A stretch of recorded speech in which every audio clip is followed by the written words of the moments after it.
পাঁচটার একটু পরেই আমরা এই আমাদের বিজয় সরণির কলমিলতা বাজারে আগুন লাগে।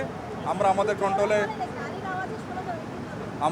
কন্ট্রোলে 5:14 এই খবরটি পাই 999-এর মাধ্যমে। অতি দ্রুতই আমাদের তেজগাঁও থেকে 3টি ইউনিট, ফায়ার স্টেশনের 3টি ইউনিট ঘটনাস্থলে পৌঁছায় এবং ঘটনার গুরুত্ব বিবেচনা করে পরবর্তীতে মিরপুর, মোহাম্মদপুর এবং সিদ্দিক বাজার থেকে পালাক্রমে 10টি ইউনিট এই কলমিলতা বাজারের ফায়ার নিয়ন্ত্রণে কাজ করে। কলমিলতা বাজারের নিচতলায় কাঁচা বাজার রয়েছে এবং কিছু কসাইখানা অন্যান্য জিনিস রয়েছে এবং উপরতলায় সার্ভিসিং সেন্টার সহ বিভিন্ন ইলেকট্রনিক্সের দোকানপত্র রয়েছে।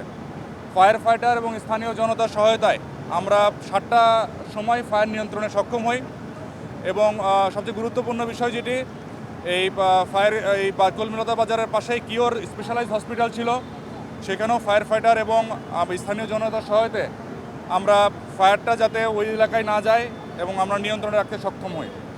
7টার সময় ফায়ার নিয়ন্ত্রণে এসেছে। ফায়ারটি নির্বাপনে একটু সময় লাগবে। আগুন আর বাড়ার কোনো সম্ভাবনা নেই।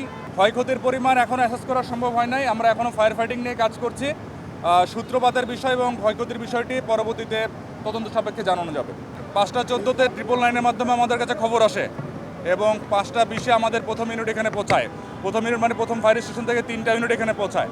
তো এখন ডিজিটাল যুগ, সব কিছুর ফুটপ্রিন্ট আছে। যদি কারো কোনো সন্দেহ থাকে এ বিষয়ে পরিপূর্ণ তথ্য সব কিছু সংগ্রহ করা যাবে।